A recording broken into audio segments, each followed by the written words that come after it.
semuanya, selamat siang. Jadi di sini kami dari kelompok 2 akan membawakan materi dari sistem pengantaran obat, yang mana topiknya adalah Gastroretentive Drug Delivery System dengan judul jurnal yang kami cari adalah Formulation and Evaluation of Simvastatin, Gastroretentive Drug Delivery System. Perkenalkan, di sini anggota kelompoknya ada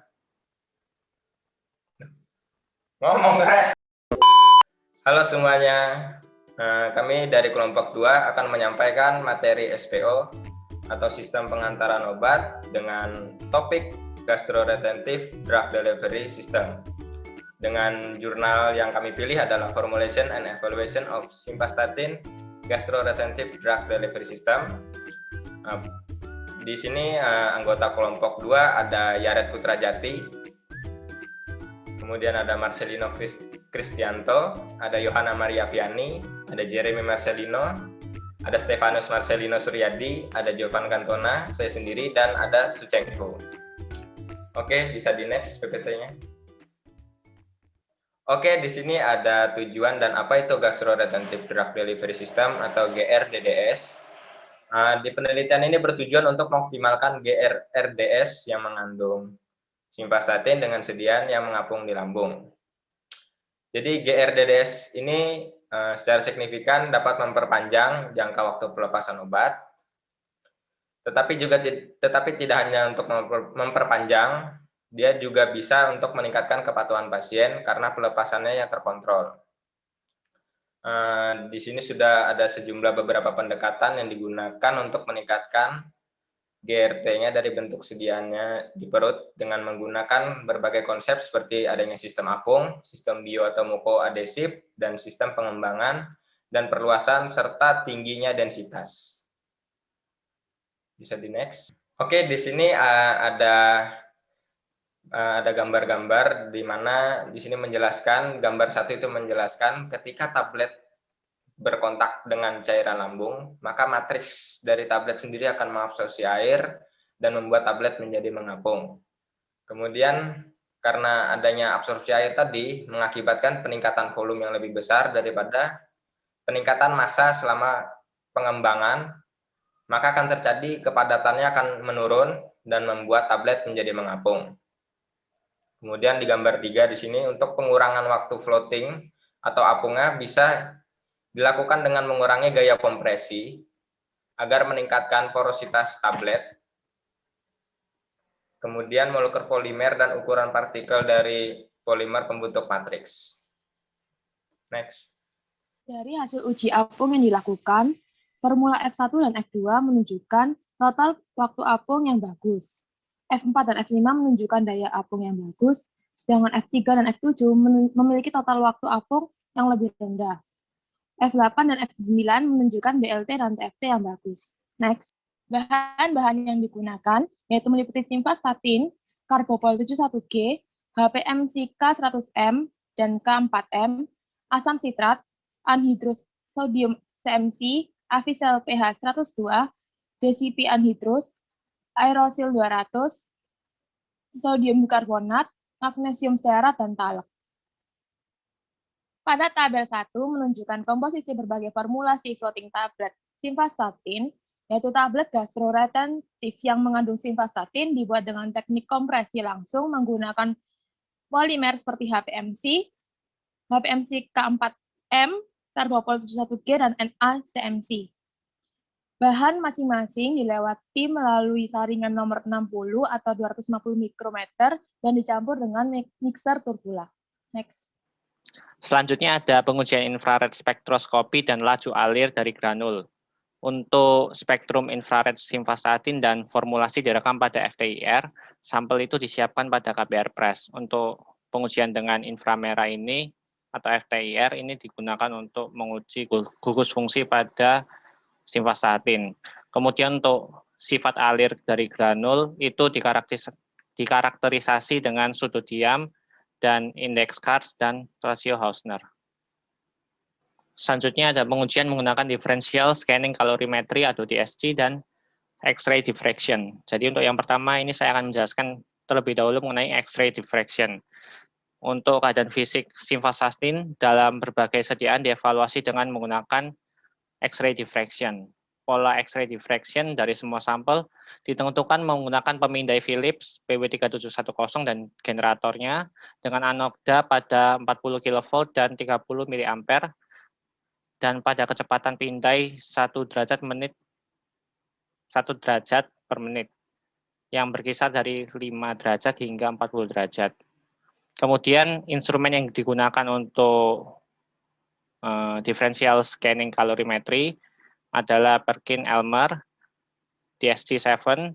Sampel ini nanti akan ditutup rapat dalam flat bottom aluminium cell dan kemudian sampel-sampel ini dipanaskan pada suhu yang berkisar 320 Kelvin sampai 520 Kelvin dalam atmosfer nitrogen 20 mm per menit dengan kecepatan konstan 5 derajat Celcius per menit dengan alumina sebagai standar referensinya. Kita lanjut ke floating test, di mana nanti simulasi cairan lambung dan waktu selama bentuk sediaan tetap mengapung lalu nanti diukur. Waktu yang dibutuhkan agar bentuk sediaan muncul di permukaan media disebut dengan floating lag time atau FLT, dan total durasi waktu bentuk sediaan tetap apung disebut dengan total waktu apung atau TFT. Next. Nah, di sini kita bisa lihat untuk pengaruh kekerasan pada jeda waktu mengambangnya atau FLT, di mana formulasi F8 dipilih untuk mempelajari pengaruh kekerasan pada jeda waktu apung. Tablet dengan F8 dikompresi pada 3 tekanan punch yang berbeda untuk mendapatkan kekerasan 4, 5, 7, dan 8 kg per cm persegi. Dan dievaluasi untuk buoyancy lag time dengan mengikuti metode yang telah dilakukan untuk uji buoyancy. Berikutnya akan masuk ke uji disolusi in vitro. Untuk uji disolusi in vitro ini digunakan larutan berupa 900 ml HCl 0,1 N yang mengandung 0,5% SLS. Cairan ini digunakan dikarenakan untuk menggambarkan kondisi dari cairan lambung. Untuk pengaduknya digunakan tipe 2 yaitu tipe paddle. Dan suhu larutan juga dipertahankan 37 dengan plus minus 0,5 derajat Celcius sesuai dengan suhu tubuh manusia. Sampel 10 mili diambil secara berkala dan disaring melalui filter membran dengan ukuran porinya yang sekitar 0,22 mikrometer. Setiap sampel dianalisis pada panjang gelombang 239,1 nanometer menggunakan spektrofotometer UV vis terhadap belangko reagen. Kemudian masuk ke bagian hasil disolusi. Pada hasil disolusi ini didapatkan 2 data, salah satunya di F1 dan F2. Di sini pelepasannya sangat lambat, di mana lebih dari 10 jam obat bahkan hanya terlepas sekitar 15% obat yang terlepas. Oleh karena itu F1, F2 mungkin terlalu buruk untuk digunakan. F1 sendiri tadi dia menggunakan polimer berupa karbopol, sedangkan F2 dia menggunakan polimer berupa CMCNA. Kemudian untuk tablet lainnya menggunakan polimer berupa HPMC K4M, di mana formula ini dia melepaskan obat sepenuhnya pada jam ke-10. Pada F7, formula ke-7 memiliki pelepasan yang bagus, tetapi gagal mempertahankan pelepasannya. Dan F8 dan F9 dengan kandungan HPMC K4M dan NaCMC dengan campuran kombinasi polimer HPMC K4M dan CMCNA memberikan hasil lepas tunda yang baik. Hal ini menunjukkan adanya ikatan hidrogen yang lebih kuat antara gugus karboksil dari CMCNA dengan gugus hidroksil HPMC yang menghasilkan cross-linking yang lebih kuat. Oke, untuk hasil dari penelitian ini dan yang didiskusikan, simvastatin ini dibuat dengan teknik kompresi langsung dengan HPMC K4M, kemudian HPMC K100M, lalu dengan NaCMC dan karbopol sebagai polimer matriksnya. Natrium bikarbonat dan asam sitrat anhidrat digunakan sebagai agen penghasil gas. Sedangkan MCC dan DCP digunakan sebagai pengencer, lalu magnesium stearat dan talkum masing-masing sebagai pelumas dan glidan. Next. Kemudian untuk dari grafik yang kita lihat ini, interaksi yang dilakukan itu menggunakan spektrofotometer FTIR. Hal ini menunjukkan korelasi yang baik sehingga dapat dikatakan bahwa obat tersebut kompatibel dengan komponen formulasi yang dilakukan dalam penelitian ini. Spektrum FTIR untuk formulasi dan obat murni seperti gambar di atas ini bisa kita lihat ya. Oke, next. Lalu dilakukan uji differential scanning calorimetry atau DSC. Tujuannya itu untuk memahami keadaan fisik obat. Dari termogram hasil DSC ini didapatkan bahwa simvastatin meleleh pada suhu 134,76 derajat Celcius yang bergeser menjadi sekitar 133,97 derajat Celcius. Hal ini menunjukkan bahwa bentuk kristal simvastatin ada di dalam formulasi.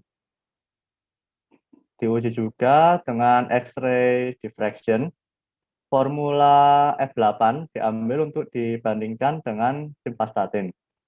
Difraktogram yang dihasilkan bisa dilihat pada gambar, menunjukkan adanya keserupaan antara formula F8 dan simvastatin, yang sehingga dapat disimpulkan adanya simvastatin dalam bentuk kristal pada formulasi F8. Oke, untuk yang selanjutnya kita akan membahas mengenai sifat alir dari granulnya. Granul yang tadi dievaluasi sifat alirnya untuk sudut diamnya itu berkisar antara 26,61 sampai 28,86 derajat. Dengan granul yang mengandung HPMC dan 24,31 sampai 32,6 derajat dengan HPMC yang K4M.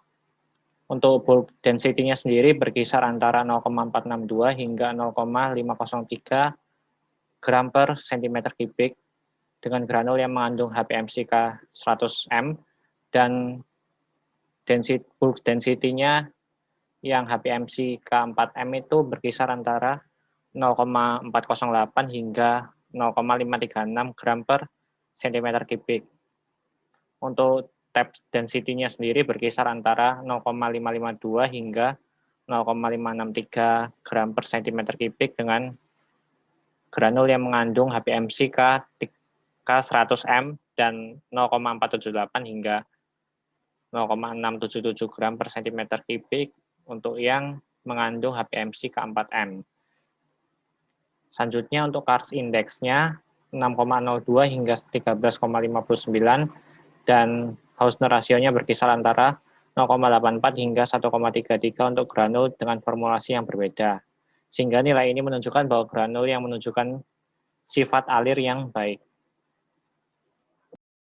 Oke, untuk kesimpulan dari jurnal yang kami temukan ini, konsep dari memformulasi sistem pengantaran obat GRDDS lewat jalur oral yang mengandung simvastatin mempunyai hasil pendekatan yang cocok dan praktis untuk mencapai efek terapeutik yang diperpanjang dengan cara terus-menerus melepaskan bahan aktif dalam waktu panjang, kurang lebihnya sekitar 10 jam.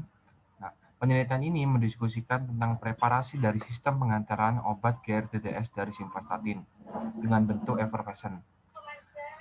Adalah pendekatan untuk mencapai keterapungan secara in vitro, laju pelepasan obat dan durasi apung tergantung dari sifat polimer serta bahan eksipien lainnya. Di mana laju pelepasan obat dapat dioptimalkan dengan menggunakan perbandingan yang berbeda dari polimer eksipien lainnya. Lalu bisa disimpulkan, pada formula F8 yang ada pada penelitian ini memperoleh batch yang paling optimum dan memenuhi syarat dari spesifikasi tablet yang dibuat. Oke, sekian presentasi dari kelompok kami. Terima kasih, dan apabila ada yang kurang jelas bisa bertanya di kolom komentar di bawah ini. Jangan lupa like and share video ini. Terima kasih. Dadah.